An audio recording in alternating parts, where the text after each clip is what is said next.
Prayagraj institute. आज हम बात करेंगे यूपी पीसीएस प्री और आरओ के लिए इंपॉर्टेंट क्वेश्चंस के बारे में। ये क्वेश्चंस आधारित है पर्यावरण से। तो पर्यावरण से संबंधित क्या महत्वपूर्ण क्वेश्चन हो सकते हैं, उन क्वेश्चंस की हम डिस्कशन इस वीडियो में करेंगे। तो चलिए सबसे पहले अपने पहले प्रश्न के साथ करते हैं। हमारे सामने जो पहला प्रश्न है कि सामान्यतया पर्यावरण को निम्न प्रकार से वर्गीकृत किया जा सकता है। निम्नलिखित में से कौन सा एक इस वर्गीकरण का अंश नहीं है। ठीक है, तो जिस तरीके से इन्वायरमेंट को क्लासिफाई किया जाता है, ठीक, उस क्लासिफिकेशन में दिए गए ऑप्शन में वह कौन सा ऑप्शन है जो उसके क्लासिफिकेशन में नहीं आता है। तो पर्यावरण के वर्गीकरण में कौन सा नहीं आता है ये आपको बताना है। ठीक है, तो पहला ऑप्शन है परिचालन पर्यावरण, दूसरा है भौतिक पर्यावरण, तीसरा है सांस्कृतिक पर्यावरण और चौथा है जैविकी पर्यावरण। तो एक्चुअली में पर्यावरण के भाग या वर्गीकरण की अगर बात किया जाए तो भौतिक पर्यावरण, सांस्कृतिक पर्यावरण और जैविकी पर्यावरण आते हैं। जो नहीं आता है वो आता है वो परिचालन पर्यावरण। जो परिचालन पर्यावरण या जो ऑपरेशनल इन्वायरमेंट है वह इन्वायरमेंट की क्लासिफिकेशन नहीं आता है। ठीक है, अदरवाइज इन्वायरमेंट के क्लासिफिकेशन में, पर्यावरण के क्लासिफिकेशन में भौतिक पर्यावरण, सांस्कृतिक पर्यावरण और जैविकी पर्यावरण आते हैं। ठीक है, ये जो भौतिक पर्यावरण है उसको आप अजैविक अजैविक पर्यावरण भी बोल सकते हैं, अबायोटिक इन्वायरमेंट भी बोल सकते हैं। ठीक, तो अगर इसको एक फ्लो चार्ट के माध्यम से समझा जाए तो इस तरीके से समझ सकते हैं। तो पर्यावरण का क्लासिफिकेशन तीन तरीके से: अजैविक, जिसमें अबायोटिक कंपोनेंट की बात करेंगे, दूसरा है जैविक और तीसरा जो है वो सांस्कृतिक। एक्चुअली में जो सांस्कृतिक इन्वायरमेंट है या दोनों के मिला के जो है वो निकलता है। ठीक है, अजैविक में वायुमंडल, जलमंडल और स्थल मंडल की स्टडी की जाती है। जैविक में जो बायोटिक कंपोनेंट है इन्वायरमेंट का या बायोटिक क्लासिफिकेशन के अंतर्गत उत्पादक मतलब कि प्रोड्यूसर, और प्रोड्यूसर्स में जैसा हम लोग जानते हैं कि ग्रीन प्लांट्स, हरे पौधे और एल्गी आते हैं। ठीक है, उपभोक्ता जो इन प्रोड्यूसर्स को खाते हैं उनको उपभोक्ता कहते हैं। उपभोक्ता के भी जो है कई क्लास हैं। ठीक है, कंज्यूमर की अगर बात किया जाए तो प्राइमरी कंज्यूमर, सेकेंडरी कंज्यूमर और टर्सरी कंज्यूमर। ठीक है, तो प्राइमरी कंज्यूमर को आप हर्बीवर्स बोल सकते हो, सेकेंडरी कंज्यूमर को आप कार्निवोर्स बोल सकते हो और जो टर्सरी कंज्यूमर है उसको ओमनिवोर्स। ठीक, तो हर्बीवर्स कौन? जो हरे पौधे, ग्रीन प्लांट्स पे डिपेंडेंट रहते हैं, मतलब कि अपना भोजन जो है वो ग्रीन प्लांट्स को बनाते हैं, वो प्राइमरी कंज्यूमर या हर्बीवर्स कहलाते हैं। जो इन हर्बीवर्स को खाते हैं वो कार्निवोर्स कहलाते हैं, जो सेकेंडरी कंज्यूमर्स कहलाते हैं। और जो टर्सरी कंज्यूमर होते हैं जो सब कुछ खाते हैं। ठीक है, तो ग्रीन प्लांट्स और एनिमल्स सब खाने वाले जो है वो ओमनिवर्स या सर्वाहारी कहलाते हैं। तो इस तरीके से जो है उपभोक्ताओं का जो है वो क्लासिफिकेशन है, कंज्यूमर का क्लासिफिकेशन है। ठीक है, अब जैविक कंपोनेंट में जो अपघटक है, डिकम्पोजर्स, डिकम्पोजर्स जो है ये primary consumer, secondary consumer, tertiary consumer, मतलब कि उपभोक्ता, उपभोक्ता और उत्पादक, इनके मरने के बाद या सड़ गल जाने के बाद, ठीक, उनको अपने भोजन के रूप में जो अपनाते हैं वो अपघटक कहलाते हैं। ठीक है, तो डेथ एंड डीके के बाद, कंज्यूमर के डेथ एंड डीके के बाद, प्रोड्यूसर के डेथ एंड डीके के बाद जो उनको अपना भोजन के रूप में अपनाते हैं वो अपघटक कहलाते हैं। ठीक है, तो अपघटक जो डिकम्पोजर्स होते हैं उसके अंतर्गत बैक्टीरिया मतलब जीवाणु और फंगस आते हैं, मतलब कि कवक। तो कवक और जीवाणु जो है वो अपघटक के अंतर्गत आते हैं। तो ये हो गया पूरा जो है वो जैविक कंपोनेंट, बायोटिक कंपोनेंट। अब सांस्कृतिक में क्या होता है? सांस्कृतिक में बेसिकली जो है तीन चीजें हैं। एक है पॉलिटिकल, दूसरा है सोशल और तीसरा है इकोनॉमिकल। तो सोशल, इकोनॉमिकल और राजनीतिक मतलब पॉलिटिकल, ये तीनों से मिलकर जो है वो सांस्कृतिक इन्वायरमेंट बनता है, कल्चरल इन्वायरमेंट बनता है। तो मूल तौर से आपने क्या जाना? अजैविक मतलब अबायोटिक, दूसरा बायोटिक और तीसरा जो है वो कल्चरल। तो पर्यावरण के तीन क्लासिफिकेशन है, इसके अंतर्गत जो है परिचालन पर्यावरण नहीं आता है। ऑपरेशनल इन्वायरमेंट जो है वो पर्यावरण के क्लासिफिकेशन में नहीं आता है। तो प्रश्न के हिसाब से हमारा जो सही उत्तर होगा वह क्या होगा? परिचालन पर्यावरण, ऑप्शन ए। अब चलते हैं अगले प्रश्न की तरफ। हमारे सामने जो अगला प्रश्न है वह पिछले प्रश्न से जो है मिलता जुलता है। ठीक, पर्यावरण किससे बनता है? तो अगर पर्यावरण की बात किया जाए तो मूल तौर से आप जो है अपने आसपास जो भी चीजें देखते हैं उसमें या तो सजीव होगा या तो निर्जीव होगा। ठीक है, तो सजीव और निर्जीव से ही मिलकर बन रहा है। तो इस तरीके से हम लोग कह सकते हैं बायोटिक कंपोनेंट और बायोटिक कंपोनेंट। यहाँ पे जैविक घटक तो दिया हुआ है और अजैव घटक भी दिया हुआ है। अब ये जो भू आकृतिक घटकों की जो बात की जा रही है यहाँ पे, ठीक, जियोफिजियोग्राफिक कंपोनेंट की जो बात की जा रही है, भू आकृतिक घटक की बात की जा रही है, वो बेसिकली जो है वो अजैव घटक के अंतर्गत भी आ सकते हैं, ठीक। तो इस प्रकार जैविक घटक, भू आकृतिक घटक और अजैव घटक, इन सबसे मिलकर जो है हमारा पर्यावरण बना होता है, ठीक है। अब यहाँ पे बात आती है कि भू आकृतिक घटक क्या होते हैं। तो भू भू आकृतिक घटक के मतलब जो आप झील झरने देखते हैं, पर्वत पहाड़ पठार देखते हैं, ये सारे जो है वो भू आकृतिक घटकों के अंतर्गत आते हैं, ठीक है। गॉर्ज देखते हैं, मतलब कि महाखड्ड देखते हैं, मियांडर देखते हैं, ये सारी संरचनाएं जो भू आकृतिक संरचनाओं के अंतर्गत आती हैं और ये सारे जो है हमारे पर्यावरण के पार्ट हैं, ठीक है। तो अगर आपसे पूछा जाए कि पर्यावरण जो है किन किन से बना है, तो ये जो है तीनों से जो है हमारा तीनों से मिलकर जो है हमारा पर्यावरण बनता है। क्या? जैविक घटक, भू आकृतिक घटक और अजैव घटक। तो यहाँ पे जो सही उत्तर होगा वो होगा ऑप्शन नंबर डी, उपयुक्त सभी। अब चलते हैं अगले प्रश्न की तरफ। अगला प्रश्न ये है कि निम्न में से किस एक का संबंध पर्यावरणीय सुरक्षा से नहीं है। आपको बताना है कि इनमें दिए गए ऑप्शन में कौन जो है एनवायरमेंट सेफ्टी से रिलेटेड नहीं है, मतलब कि कौन इसमें से जो है वो पर्यावरण को नुकसान पहुंचाता है, ठीक है। तो क्या धारणीय विकास पर्यावरण को नुकसान पहुंचाता है? नहीं। सस्टेनेबल डेवलपमेंट जो है वो ये हाल फिलहाल की जो डिकेड जो चल रहा है उसमें सस्टेनेबल डेवलपमेंट का ही कॉन्सेप्ट चल रहा है। और जैसा कि आप जानते हैं कि सस्टेनेबल डेवलपमेंट गोल, ठीक, एसडीजी की जो बात की गई थी 2015 में, उसमें उसमें 30 गोल, उसमें जो है उसमें जो है 17 गोल जो रखे गए थे जिनको 2030 तक जो है वो पूर्ण करना था। तो धारणीय विकास जो है वो एनवायरमेंट सेफ्टी से रिलेटेड है, ठीक। तो ये नहीं हो सकता। गरीबी कम करना, अगर हम गरीबी को कम करते हैं तो वह जो है उससे पर्यावरण का जो है वो क्षय कम होगा, तो यह भी जो है वो पर्यावरण सुरक्षा में हेल्पफुल है। वातानुकूलन, ठीक है, वातानुकूलन से मतलब है एयर कंडीशन, ठीक है, एयर कंडीशन।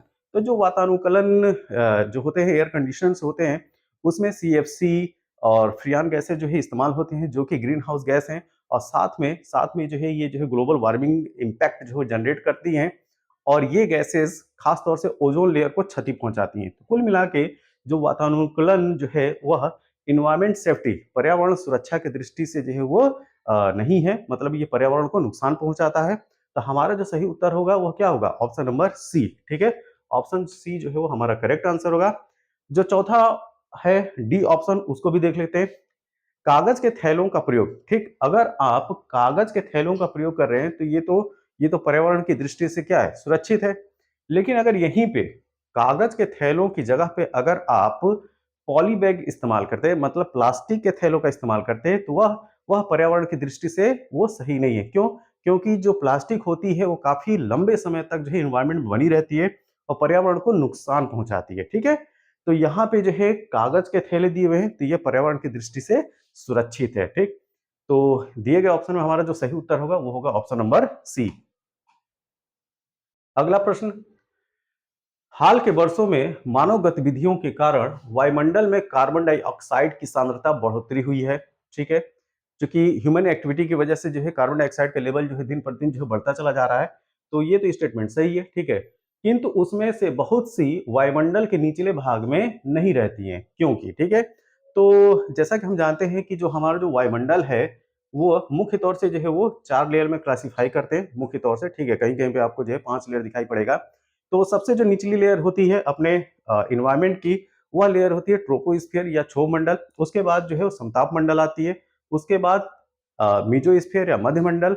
मध्यमंडल के बाद आयनोस्फियर जो कि आयन मंडल कहलाता है, और लास्ट वाला जो होता है एक्सोस्फियर या बहिर्मंडल कहलाता है, ठीक है।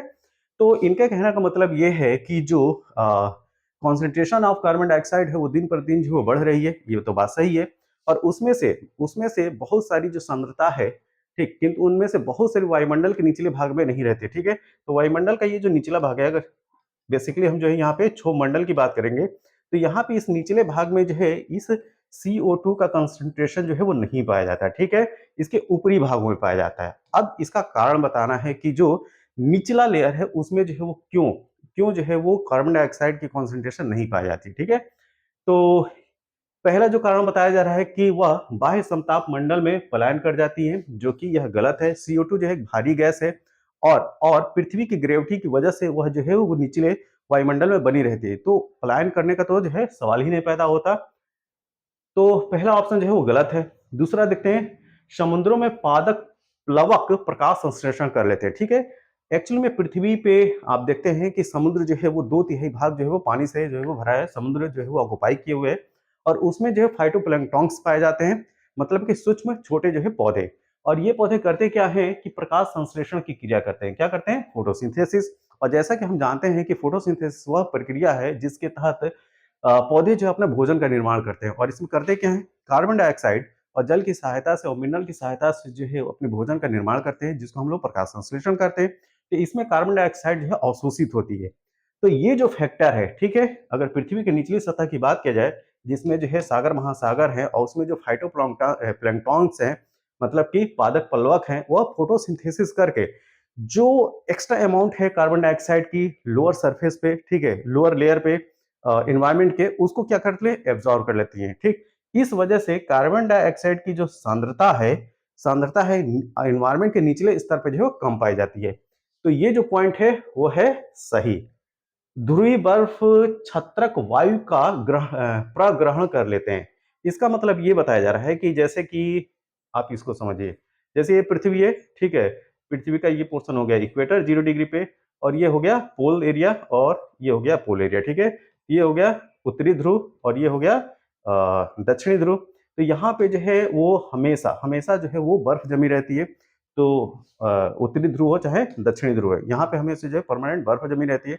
तो इनका ये कहना है कि जो ये पोलर आइस है, ठीक है, ये जो पोलर आइस है वह कार्बन डाइऑक्साइड को या ये जो वायु है उसको जो है वो कैप्चर कर लेती है, जो कि सही नहीं है। तो ये भी ऑप्शन जो है वो गलत है। तो जो मोस्ट एप्रोप्रिएट है वो ऑप्शन 2 है। इसी की वजह से निचले इन्वायरमेंट के निचली सतह पर जो कार्बन डाइऑक्साइड का जो सांद्रता है वो कम पाई जाती है। तो यहाँ पे जो हमारा सही उत्तर होगा वो होगा ऑप्शन नंबर बी, केवल 2। ठीक है, तो ऑप्शन बी जो है वो सही उत्तर है। देखिए ये जो क्वेश्चन है आईएएस प्री 2011 के प्रश्न में पूछा गया। ठीक है, तो 2011 आईएएस प्री में जो है ये प्रश्न पूछा गया था। बहुत ही हल्का सा कॉन्सेप्ट था। इसको अगर आप ध्यान से अगर सॉल्व करने की कोशिश करेंगे तो ये ऐसे इस तरह के जो प्रश्न है वो सॉल्व हो जाएंगे। चलिए आगे देखते हैं। पर्यावरण अपकर्ष से अभिप्राय है। ठीक है, तो पर्यावरण अपकर्ष, ठीक है, आप जैसे हिंदी में जानते होंगे अपकर्ष का उल्टा उत्कर्ष होगा। ठीक है, तो अपकर्ष का मतलब है डिग्रेडेशन, मतलब कि पर्यावरण का जो है वो नुकसान पहुंचना है। तो पर्यावरण अपकर्ष से क्या अभिप्राय? पर्यावरणीय गुणों का पूर्ण रूप से निम्नीकरण, ये भी निम्नीकरण मतलब डिग्रेडेशन, ये भी सही है। मानवीय क्रियाकलापों से विपरीत परिवर्तन लाना, ये भी सही है। मतलब कि जो ह्यूमन एक्टिविटी है उसे एडवर्स एडवर्स इंपैक्ट क्रिएट करना, किसमें? पर्यावरण में। ये भी जो है वो पर्यावरण को नुकसान पहुंचाने वाली गतिविधियां हैं। जैसे मानवीय क्रियाकलाप मतलब कि ज्यादा से ज्यादा जो है फॉसिल फ्यूल्स का इस्तेमाल करना, जीवाश्मी ईंधन का इस्तेमाल करना। और जीवाश्मी ईंधन का जैसे आप ज्यादा इस्तेमाल करते हैं तो उनसे जो है वो ग्रीन हाउस गैसेस निकलते हैं, ग्लोबल वार्मिंग गैसेस निकलती हैं, और वो गैसें जो है इन्वायरमेंट को नुकसान पहुंचाती है और जो ग्लोबल टेम्परेचर है उसको उसको जो है बढ़ाने का काम करती है। इस वजह से जो है वो क्लाइमेट में जो है वो चेंजेस देखने को मिल रहे हैं। तो जो मानवीय क्रियाकलाप हैं वह जो है वह जो है इन्वायरमेंट का जो है नुकसान पहुंचाते हैं, ये भी सही है। पारिस्थितिकी विभिन्नता के परिणाम स्वरूप पारिस्थितिकी असंतुलन, ठीक है, तो जो इकोसिस्टम जो डिफरेंट डिफरेंट जो इकोसिस्टम है उसमें जो है असंतुलन, इम्बैलेंस की स्थिति जो है वो क्रिएट हो रही है। इसकी वजह से ही जो है वो पर्यावरण का नुकसान पहुंच रहा है। तो यहाँ पे जो सही उत्तर है वो है ऑप्शन डी, उपयुक्त सभी। ठीक है, ऑप्शन डी, उपयुक्त सभी। राष्ट्रीय हरित अधिकरण के संबंध में निम्नलिखित में से कौन सा कथन सही नहीं है? आपको जो है गलत जो स्टेटमेंट है वो आपको बताना है। ठीक है, तो राष्ट्रीय हरित अधिकरण मतलब कि एनजीटी की बात की जा रही है, नेशनल ग्रीन ट्रिब्यूनल। ठीक, तो जो राष्ट्रीय हरित अधिकरण है उसके बारे में कौन सा स्टेटमेंट जो है गलत है वो आपको बताना है। इसकी स्थापना वर्ष 2010 में हुई थी, ये बात जो है वो सही है। तो 18 अक्टूबर 2010 को जो है एनजीटी की स्थापना होती है। दूसरा, यह पर्यावरण संरक्षण तथा वनों के संरक्षण से संबंधित मामलों के प्रभावी और शीघ्र निपटाना में शामिल है। ठीक है, तो यह पर्यावरण संरक्षण तथा वनों के संरक्षण से संबंधित मामलों के संबंधित मामलों से प्रभाव में शीघ्र निपटान शामिल है, ये भी सही है। यह व्यक्तियों और संपत्तियों को हुई हानि के लिए राहत और मुआवजा देने पर विचार कर सकता है, ये भी सही है। ठीक है, तो इस तरीके जो है एनजीटी की तरफ से मुआवजे या कंपनसेशन जो है वो की बात की जाती है। तो ऑप्शन सी भी सही है। ऑप्शन डी देखते हैं। यह सिविल प्रक्रिया संहिता 1908 के तहत निर्धारित प्रक्रियाओं में से बंधा है। ठीक है, तो ये जो है वो गलत है। यह जो है जो सिविल प्रक्रिया संहिता है, जो सीआरपीसी सिविल प्रोसीजर कोड है, ठीक, उसके तहत नहीं है। यह उसके तहत नहीं है।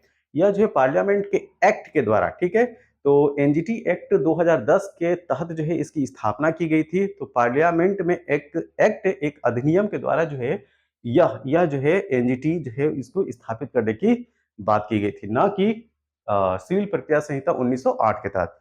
तो जो पूछा गया था प्रश्न कि कौन सा कथन जो है एनजीटी के संबंध में सही नहीं है, तो वह है ऑप्शन डी। ऑप्शन डी जो है वो गलत स्टेटमेंट है।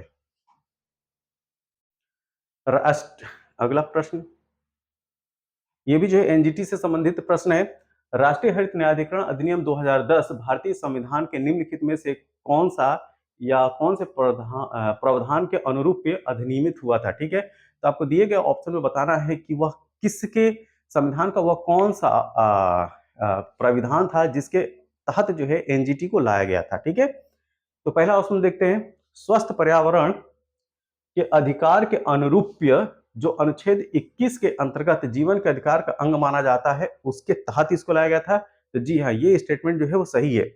एक्चुअली में right to healthy environment, right to healthy environment जो है वो राइट टू लाइफ, जो हमारी फंडामेंटल राइट है, राइट टू लाइफ आर्टिकल 21 के तहत जो मिलता है उसके तहत है क्या, हेल्दी इन्वायरमेंट का अधिकार। मतलब कि जो एक स्वस्थ पर्यावरण है उसके अधिकार की बात जो है राइट टू लाइफ में की गई है। और राइट टू लाइफ जो है हमारे फंडामेंटल में आता है, फंडामेंटल राइट्स में आता है, और फंडामेंटल राइट्स के अंतर्गत आर्टिकल 21 के अंतर्गत आता है। ठीक है, तो एनजीटी की बात जो है इसी के तहत की गई थी, तो पहला ऑप्शन तो सही है। दूसरा, अनुच्छेद 275 ए के अंतर्गत अनुसूचित जनजातियों के कल्याण हेतु अनुसूचित क्षेत्रों में प्रशासन का स्तर बढ़ाने के लिए प्रावधान अनुदान के अनुरूप है। ये स्टेटमेंट जो गलत है, इससे आर्टिकल 275 जो अनुसूचित क्षेत्र जाति अनुसूचित जनजाति क्षेत्र हैं उनके प्रशासनिक क्षेत्रों से इसका कोई जो है रिलेशन नहीं है।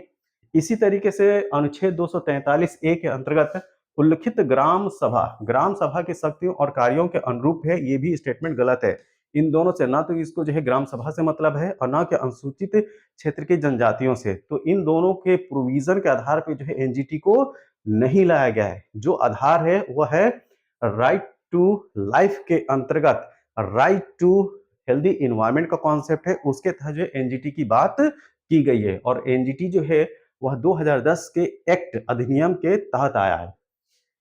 तो हमारा जो सही उत्तर होगा वह क्या होगा, निम्नलिखित कोटों के आधार पर सही उत्तर क्या होगा, केवल एक। ठीक है, तो यहाँ पे सही उत्तर है ऑप्शन ए। और यह प्रश्न जो है यूपीएससी आईएसपी 2012 में पूछा गया है। ठीक, भारत में जैविक कृषि के संदर्भ में निम्नलिखित कथनों पर विचार कीजिए। जैविक उत्पादन के लिए राष्ट्रीय कार्यक्रम NPOP, national programme for organic plant, ठीक है, तो राष्ट्रीय कार्यक्रम एनपीओपी केंद्रीय ग्रामीण विकास मंत्रालय के मार्गदर्शन एवं निर्देश के अधीन कार्य करता है। तो ये स्टेटमेंट जो है वो गलत है। यह जो है केंद्रीय ग्रामीण विकास मंत्रालय के अंतर्गत काम नहीं करता है। यह जो है वाणिज्य एवं उद्योग मंत्रालय के अंतर्गत कार्य करता है। ठीक है, क्या, कॉमर्स एंड इंडस्ट्री मिनिस्ट्री के अंतर्गत एनपीओपी का कॉन्सेप्ट है। एनपीओपी के क्रियान्वयन के लिए कृषि और प्रसंस्कृत खाद्य उत्पाद निर्यात विकास प्राधिकरण एपेडा, ठीक है, एपेडा सचिवालय के रूप में कार्य करता है। ठीक, तो ये स्टेटमेंट जो है वो सही है। तो एपेडा का जो फुल फॉर्म है यहाँ पे दिया गया है, कृषि और प्रसंस्कृत खाद्य उत्पाद निर्यात विकास प्राधिकरण।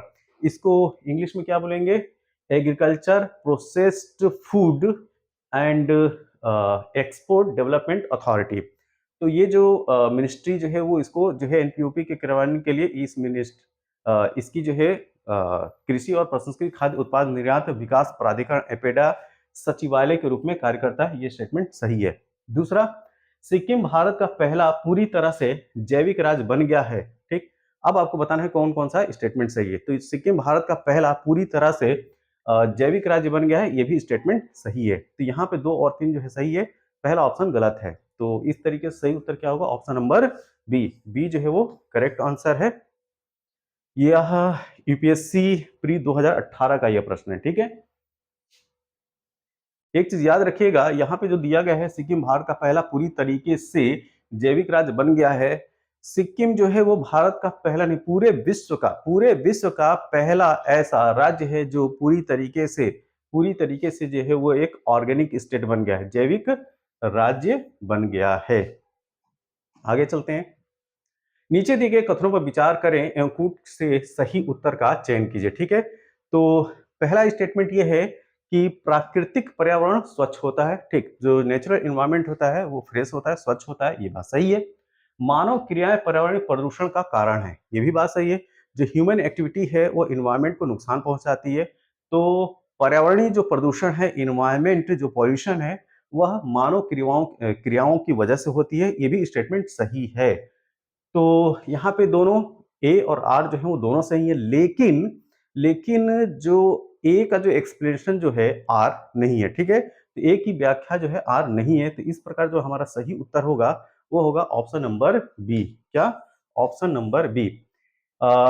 एक्चुअली में जो पर्यावरण प्रदूषण होता है उसके दो क्लासिफाई कर सकते हैं। एक होता है नेचुरल इन्वायरमेंट पॉल्यूशन, और दूसरा होता है एंथ्रोपोजेनिक इन्वायरमेंट पॉल्यूशन। ठीक है, मतलब कि एक प्राकृतिक तौर पे जो है वो इन्वायरमेंट को नुकसान पहुंचे, जो कि खुद प्रकृति जो है अपने आप में खुद उसको जो है रिस्टोर कर लेती है। जो मानवीय क्रियाकलापों के द्वारा जो पर्यावरण प्रदूषित होता है उसको जो है एंथ्रोपोजेनिक इन्वायरमेंट डिग्रेडेशन या पॉल्यूशन बोलते हैं। ठीक है, तो यह दोनों जो है कारण होते हैं। तो केवल एक कारण को मान लीजिए कि मानव क्रियाकलाप ही जो है वो प्रदूषण के ही कारण है, तो यह जो है पूरी तरीके से उचित नहीं है। तो इस वजह से यहाँ पे जो ऑप्शन होगा हमारा बी सही होगा। ए और आर दोनों सही है। ठीक, दोनों के दोनों स्टेटमेंट सही है, लेकिन आर जो है ए का सही व्याख्या नहीं है।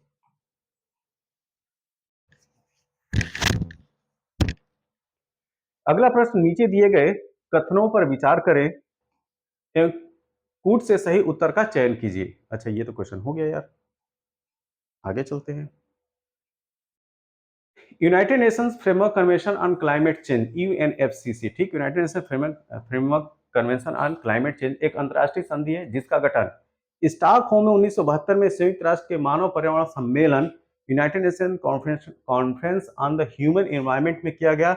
यह स्टेटमेंट गलत है। ठीक है, रियो डी जेनेरियो में 1992 में संयुक्त राष्ट्र संघ के पर्यावरण और विकास सम्मेलन UN conference on environment and development में किया, ये स्टेटमेंट सही है। यूएनएफ ट्रिपल सी, जो यूएनएफ ट्रिपल सी है ये, ठीक, United Nation framework convention on climate change, इसका कॉन्सेप्ट आता है रियो डी जेनेरियो में। ठीक है, और रियो डी जेनेरियो में आने के बाद यह जो है इनेक्ट मतलब कि अपने कार्य में आता है 1994 में। और सबसे पहले यूएनएफ ट्रिपल सी के तहत जो मीटिंग होती है कॉन्फ्रेंस ऑफ पार्टीज की, सीओपी की, वह पहली जो मीटिंग होती है वह होती है 1995 में बर्लिन, जर्मनी की कैपिटल बर्लिन में। ठीक है, तो ये एक चीज याद रखिएगा, 21 मार्च 1994 को जो है ये इंप्लीमेंट होता है। और 1995 में यूएनएफ ट्रिपल सी के तहत जो सीओपी फर्स्ट की जो मीटिंग होती है वो 1995 में जर्मनी की राजधानी बर्लिन में होती है। और हाल फिलहाल में अगर इसकी मीटिंग की बात की जाए तो 2023 में इसकी 28वीं मीटिंग हुई थी। ठीक है, तो सीओपी की जो है सीओपी 28 जो है वह दुबई, ठीक है, यूएई का शहर जो है दुबई, वहां पे हुआ था। और 2023 में, याद रखिएगा ये 2023 की बात है। 2022 की अगर बात करें तो COP 27 2022 का इजिप्ट का शहर, मिस्र का शहर अल शरीफ में हुआ था। और अभी मतलब कि अगर 2024 की बात करें, 2024, तो 2024 में कोप 29 होगा। क्या, कॉन्फ्रेंस ऑफ पार्टी 29 होगा, जो कि अजरबैजान की कैपिटल बाकू में होगा। ठीक है, कहाँ, अजरबैजान की कैपिटल बाकू में होगा। तो ये जो है वो पोप के जो मीटिंग है, कॉन्फ्रेंस ऑफ पार्टीज की जो मीटिंग होती है वो कहाँ पे हुई, किस वर्ष में हुई, तो यहाँ से जो है प्रश्न पूछे जाते हैं। ठीक, तो इसको भी जो है वो याद रखिएगा। आगे चलते हैं। अभीष्ट राष्ट्रीय निर्धारित अंशदान, इंटेंडेड नेशनली डिटरमाइंड कंट्रीब्यूशन पद को कभी कभी समाचारों में किस संदर्भ में देखा जाता है? तो आईएनडीसी की बात पूछी जा रही है कि जो आईएनडीसी है, ठीक है, इंटेंडेड नेशनल डिटरमाइंड कंट्रीब्यूशन, इसका मतलब क्या है? ठीक है, तो यह जो है जलवायु परिवर्तन का सामना करने के लिए विश्व के विश्व के देशों द्वारा बनाई गई कार्य योजना है। ठीक, एक्चुअली में आईएनडीसी का जो कॉन्सेप्ट है वह कोप 21 के अंतर्गत आता है। ठीक है, कोप 21। ठीक, तो जो कॉन्फ्रेंस ऑफ पार्टी 21 है वह होता है 2015 में। कब होता है? 2015 में। ठीक है, और 2015 में ये होता है पेरिस में। ठीक है, तो पेरिस में मीटिंग के दौरान जो है इंटेंडेड नेशनल डिटरमाइंड कंट्रीब्यूशन की बात आती है, और इसमें आईएनडीसी के अंतर्गत जो भी देश इस संकल्प पत्र के तहत आए, उन्होंने यह संकल्प लिया कि हम जो है 2030 तक जो ग्लोबल टेम्परेचर है उसको जो है वो जो है प्री इंडस्ट्रियल रिवोल्यूशन से 1.5 डिग्री सेंटीग्रेड तक ही तापमान हम बढ़ने का जो है रखेंगे। ठीक है, तो ये है आईएनडीसी का कॉन्सेप्ट। और इसके लिए क्या करना होगा? अगर अगर जो प्री इंडस्ट्रियल जो टेम्परेचर था, ग्लोबल टेम्परेचर था, उसे 1.5 डिग्री सेंटीग्रेड टेम्परेचर ही ज्यादा रखेंगे, इसके लिए इनको क्या करना होगा? जो ग्रीन हाउस गैसेज हैं, ठीक है, या जो ग्लोबल वार्मिंग गैसें हैं, उनके इमिशन पे जो है वो पाबंदी लगानी पड़ेगी। ठीक, तभी जाके जो है ये आप जो है इसको फुलफिल कर पाएंगे। तो यहाँ पे जो सही उत्तर है वो है ऑप्शन नंबर बी। निम्नलिखित कथनों पर विचार कीजिए। पर्यावरण संरक्षण अधिनियम 1986 भारत सरकार को सशक्त करता है कि वह पर्यावरण संरक्षण की प्रक्रिया में लोक सहभागिता की आवश्यकता को और इसे हासिल करने की प्रक्रिया और रीति का विवरण दे। ठीक है, देखिए, लोक सहभागिता की तो बात करता है, लेकिन इसे हासिल करने की प्रक्रिया और रीति की बात नहीं करता है। तो इस सेंटेंस में आधा यहां तक तो बात सही निकलती है, लेकिन ये जो बात है वो गलत निकल जाती है। ठीक है, तो इस तरीके से जो ऑप्शन ए है वो है गलत। पहला जो ऑप्शन है वो गलत है। दूसरा क्या है? वह विभिन्न स्रोतों से पर्यावरणीय प्रदूषकों के उत्सर्जन या विसर्जन के मानक निर्धारित करे। ठीक, तो दूसरा जो स्टेटमेंट है वो सही है, पहला जो है वो गलत है। तो यहाँ पे सही उत्तर होगा ऑप्शन नंबर बी। अगला प्रश्न,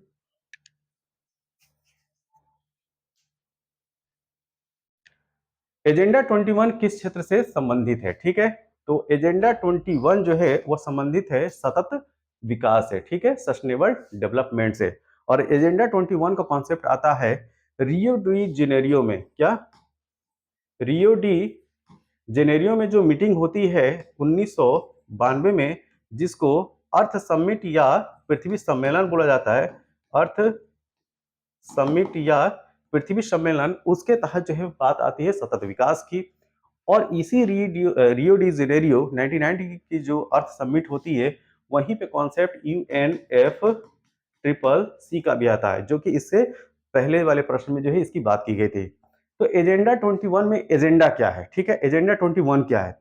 तो 21 से मतलब है 21st सेंचुरी के लिए इन्वायरमेंट को कैसे जो है प्रोटेक्ट करना है, कैसे उसको सुरक्षित करना है, कैसा हमारा विकास जो है वो सतत विकास हो, इस पे जो है मूल रूप से बात की गई थी। तो जो एजेंडा सेट किया गया था 21st सेंचुरी के लिए, ठीक, क्लाइमेट चेंज को देखते हुए, तो ये जो मामला था, ये जो है वो 21st सेंचुरी से रिलेटेड था, इस वजह से इसका नाम रखा गया एजेंडा 21।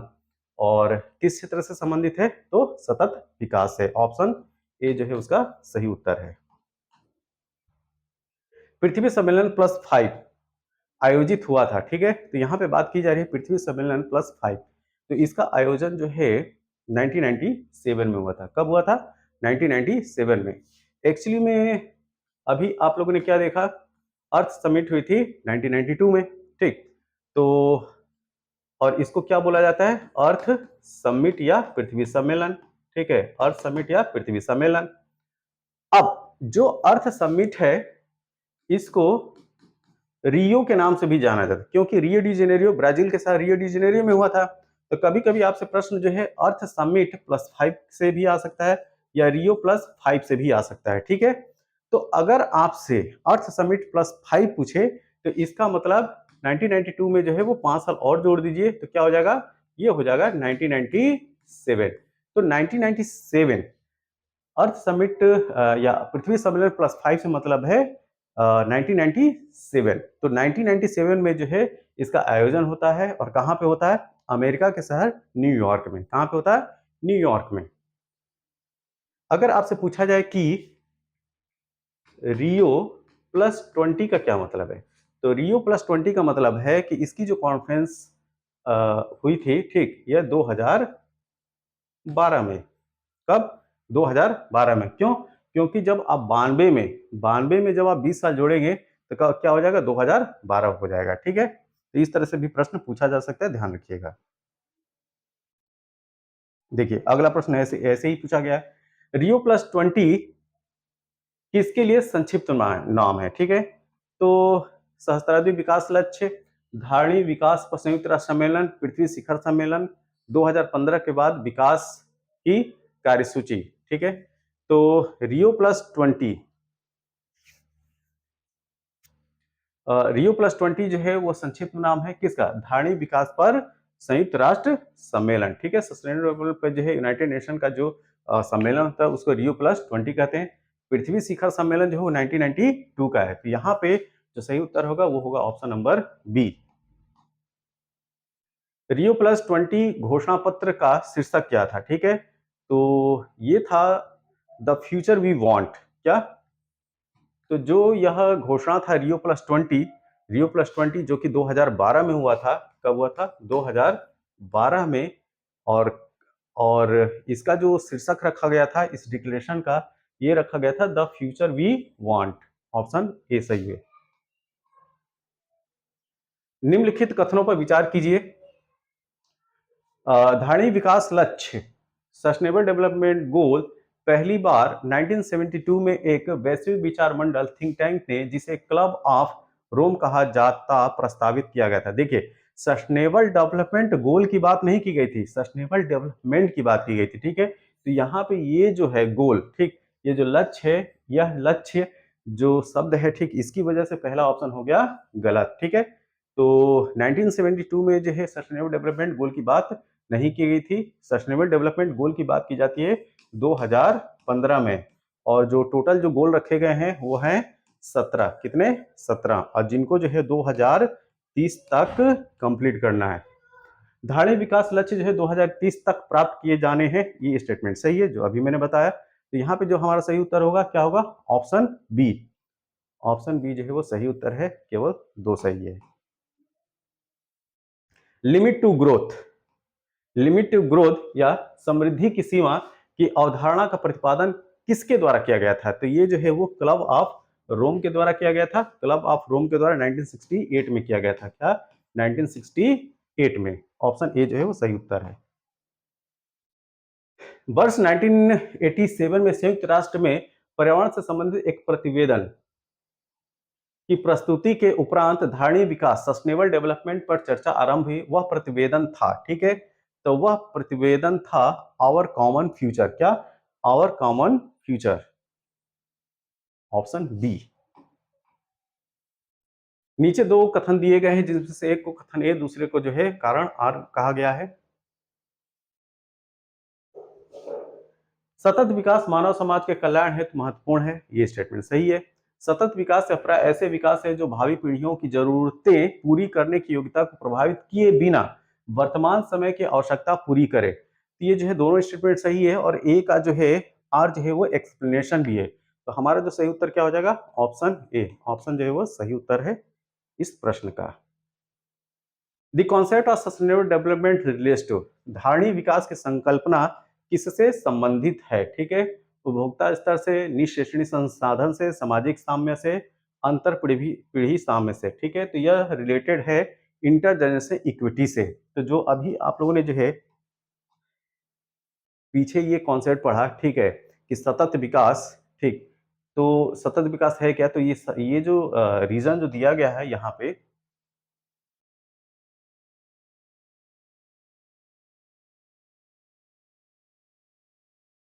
यहाँ पे ये जो रीजन दिया गया है, ये सतत विकास का जो है डेफिनेशन है। क्या सतत विकास है? प्राय ऐसे विकास है जो भावी पीढ़ियों की जरूरतें पूरी करने की योग्यता को प्रभावित किए बिना वर्तमान समय की आवश्यकता पूरी करे। यही जो है सस्टेनेबल डेवलपमेंट का डेफिनेशन भी है कि सस्टेनेबल डेवलपमेंट होता क्या है। ठीक है, तो ये क्या है? अंतर अंतर पीढ़ी साम्य को बनाए रखना जो है वो धारणीय विकास की संकल्पना है। तो the concept of sustainable development relates to intergenerational equity. Option D जो है वो सही उत्तर है।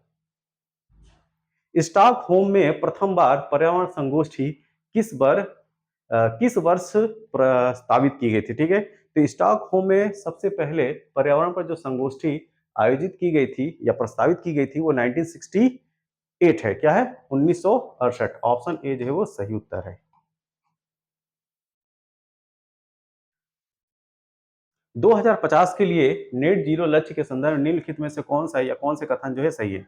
इसका अभिप्राय कि देश की 2050 तक उसके उत्सर्जन को शून्य तक नीचे लाना है।